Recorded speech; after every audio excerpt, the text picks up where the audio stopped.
Alright, Stormlight 5 is coming out in December. But more than that, they're publishing chapters every Monday, starting last Monday, and including this Monday. So, I made some predictions a while ago, and I need to get them out there. There will be spoilers, for past Stormlight books and the Cosmere in general, so if you are not caught up on the Cosmere, then this is not the video for you. But yes, I have 10 predictions because it's Roshar. It's gotta be 10. So, without any further ado, let us begin with number 1. We're gonna see the Horneater Peaks, and Azure will be there. Sanderson has been teasing the Horneater Peaks since book 1, and now this is book 5. Please, we've gotta see the Horneater Peaks. We've gotta see the Horneater Peaks.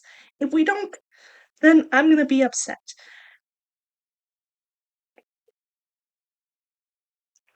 Because just the way it's been built up so far, everybody wants to see the Horneater Peaks. And when we get there, Azure will probably be there, and if not, she'll need help getting there.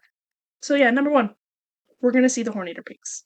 Number 2, Odium's bigger war is mainly going to be against the Shard autonomy. If you've been paying attention to the Shard dynamics in the rest of the Cosmere, it's emerged that the big, like, antagonist sort of shards, the big, like, I don't know, antagonist might be the wrong word. The shards who are the most villainous, I guess, are Odium and Autonomy. The rest are kind of chill, they're just doing their own thing, they want to keep to themselves. But Odium and Autonomy, they want control and they want dominance, which Odium showed by splintering Dominion and Devotion and a bunch of other shards, and Autonomy has done similar things, but not with the same methods. Yes, but now Odium is trapped on Roshar, and he wants to get out so that he can keep splintering other shards, and particularly Autonomy, who will be probably more tricky for him than ooh, I just had a thought. And it might contradict one of my other predictions, but we'll get to that later. Autonomy is going to be a bit more combative against Odium's goal to splinter all of the other shards. So yeah, that's number 2. Number 3. This is a little bit more obscure. The last one was really big Cosmere stuff. This is a little bit of teeny thingy. One character, and that is 16. This is the Shin looking guy in Lasting Integrity. We met him very briefly in Rhythm of War, and he goes by the name 16. Now, 16 is a very special number, but not really on Roshar so much as Scadrial, and also in reference to all the shards. So I don't think this is some random guy, you know? Instead, number 3, my prediction, number 3, is that 16 turns out to be Zeth's father. Now, there's some debate on whether or not Zeth is actually dead, because not Zeth, Zeth's dad, Taravangian told Zeth that his dad was dead. Maybe that was a lie or just like a dismissal to get him to focus. But Ishar says, nope, he's alive. And but Ishar also has the honor blade that Zeth's dad was in charge of. So Zeth's dad is somewhere. Possibly, very possibly, he's in Lasting Integrity to just hide away. And and I think if anybody, any person, any human person on Roshar, any Rosharan person would know anything about the magic of other worlds or the 16 shards of Adonelsium, it might be Zeth's dad because he's had reasons to dabble in magic and stuff. And that would be why he goes by 16. And also partly why he's in lasting integrity, hiding from people. Because he only comes out every 16 days. Now, the only other explanation for this guy is that he's some random Shin person, or he's like as old as the Heralds, because the only reason Sanderson describes somebody as looking Shin is if they're from a different planet. Mostly from the planets known by the Rosharns as the Tranquiline Halls, which I don't remember the name of that planet right now, but it is the place where they used to live, and then they destroyed it and moved to Roshar. And the people there, they looked Shin, and the original settlers were Shin, and then they broke off, but the Shin people stayed there, and they kept their appearances mostly. Which is kind of weird because all the rest would have been caused by mutations and stuff, and why wouldn't they have mutations? I don't know. We're not talking about genetics right now. But yeah, I think 16 is a lot more likely to be Zeth's dad than to be some random Shin guy. He's gonna be, he's gonna have some relevance. Now, number 4. We're getting to more consequential things now.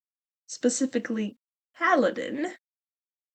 Prediction number 4, Kaladin is going to find somebody to love by me. Anyway, Kaladin, he's getting very, very close to the end of his character arc. He's had ups and he's had downs, and from what has been put out so far from Stormlight 5, I'm not talking about the chapters that have been released that are supposedly done editing. I hope they're gonna do a little bit more editing.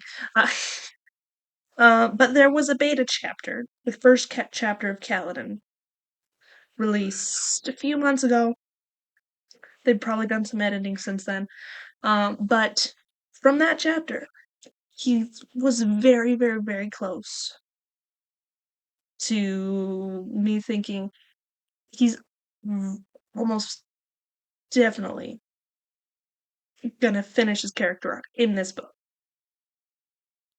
And that's either going to culminate with him dying or fading into the background or getting a love interest, which Sale has been pushing for forever. Forever. So, I'm hoping for the latter. Anyway, uh, on a happier note, we come to number 5, which deals with Shallan. At the end of Rhythm of War, Shallan met this Sion named Ale, which is a sort of magical thing from the Elantris world. I don't remember the name of that place, but the thing is, Ale has this prisoner thing. Ale has been kept. I think it's a she. I'm just gonna call her she. She's been kept in this box for a while, a long time, and is like a caged animal has been in a cage for years, and when the cage is open, he's just like, so what's changed? Well, Shallan has a similar experience. She was kept in what was essentially a cage for her entire youth. Um, I mean, it was a nice, pretty mansion cage, but same thing. Same thing. She was trapped both by her dad's controlishness and her trauma. Uh, so, Shalon has a sort of sympathy with Aele right now. And my prediction number 5, is that she is going to try to help Aele overcome that prisoner complex thing. Yeah, and that will be very good. Good job, Shalon. Now, we go from Shalon to Adolin. Number 6. Adolin is going to strengthen his bond with Mylarin to the point where he gains some edge dancer powers. He's not going to be a full radiant, like, at all, ever, probably. But his relationship with Maya has helped her heal. And I think he's going to help her continue to heal. And through that bond, she's going to be able to give him some edge dancer powers, even if he doesn't like do the oaths and stuff. What I really like about this is the idea of Adolin, like, in a duel, just like sliding around, going smack, slide again, going smack. Give him even more advantage in his duels, even though he's already, like, top tier duelist. Speaking of duels, the next 3 predictions have to do with the duel of the champions. We've got Odium's champion versus Dalinar's champion, and whoever wins will it's a fight to the death, and whoever wins will determine whether Dalinar gets his prize or Odium gets Dalinar. And I have some thoughts. The first one is about Odium's champion. The biggest question really is who are the champions going to be? And because it's not set in stone as much as Dalinar thinks it is. It's not. Now, first we're gonna look at Odium's champion. Who is Odium going to choose for his champion? I highly doubt it's gonna be a fused. Because for one thing, the only fused we know by name at this point is forget her name. I should have wrote it down or something. But she's like the one that flies and duels Kaladin sometimes, and she just joined the good side, so it's definitely not gonna be her. And all of the rest of the fuse that have had names have died, except for that one. I think his name is L. Hmm. It could possibly be L, but that is not my prediction. Because up to this point, Odium has been looking among the ranks of the humans for his champion. First, he looked at Dalinar. He's like, I'm gonna make Dalinar my champion, and it's gonna be awesome because he's the Black Thorn and he's fighty. But then Dalinar was like, nope, that's not happening. And then Odium was like, okay, I'll look at Kaladin. Yes. Moash suggests turning Kaladin to his side because he's like can't die sort of thing. Which is actually literally Moash's argument. So Odium tries to turn Kaladin against himself, and it almost works, but it doesn't. And Kaladin, he comes back stronger. He's got the 4th oath now. He's got his armor, and he is very close to just. I said earlier, he's close to finishing his arc. He's probably gonna take the 5th oath. This book, whatever it is, that's not a prediction. That's just, well, I mean, it could. He's probably gonna do that, but that's not what I'm talking about. The question right here is who will Odium pick? And I think Odium will probably end up picking Moash. Problem is that Moash was blinded at the end of the last book. He had really rough fights. He was super injured, and they went and they healed him and stuff, but they weren't able to heal his eyes, and now he is blind. But I think that's less. I think that's an easier obstacle for Odium to overcome than Moash's character arc so far has been for him to overcome. I'm saying words that are not making a lot of sense, but Moash's character arc has been very negative since like book 2. He went up a little bit in book 1 and then it's just been downhill from there. Um so yeah, if any human is psychologically in a place to serve Odium as his champion, it would be Moash. And I think he might not be in shape for a death fight to the death in 10 days, but magically they might figure out something. Uh, if not, then it'll probably be L. Um, that's not to say Sanderson can't like build up one of the fused as a character that we can like understand. Uh, because he did the same thing with the Pursuer and Rabonio in the same book. He did that with them at the same time. But I don't think Odium will be prone to choose a fused or even a listener. Just based on the past, he's looked for humans to be his champion. Now, that's Odium's champion. Now, the next is about Dalinar's champion. Now, at this point, Dalinar is intending to be his own champion. I don't think that will be the case. Mostly because of how determined he is to be the champion. He's like, I'm positive that this is the way it's going to be. And uh, narratives have a tendency to throw a wrench into things like that. So either Dalinar is not going to be the champion, or he is the champion and he loses. Which is very possible.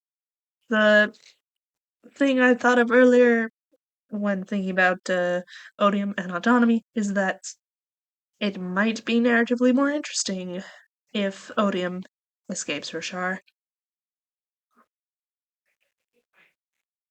It will be very, very high stakes. It will be a massive blow to the good guys all around the world, all around the universe, the Cosmere.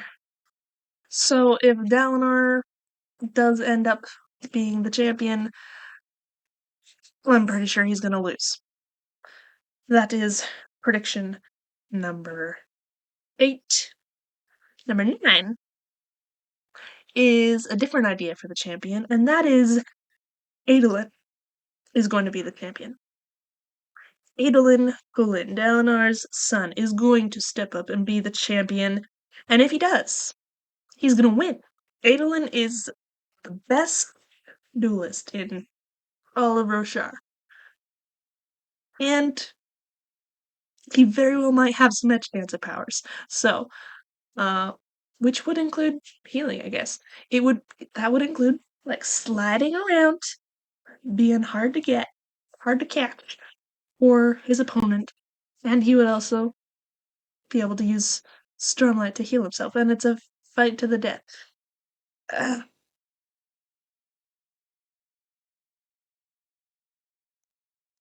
Now, Dalinar might not like letting Adolin be the champion specifically because if he dies, he will not be brought back as a fused, which will happen to Dalinar.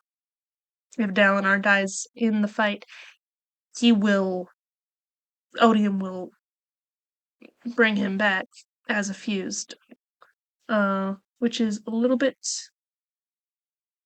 I don't know. We'll see. It's a philosophical conundrum. Is it worse just to die straight up, or to be brought back to serve the worst shard in the Cosmere? I don't know. And, I guess maybe we'll get some discussion about that, but I don't know.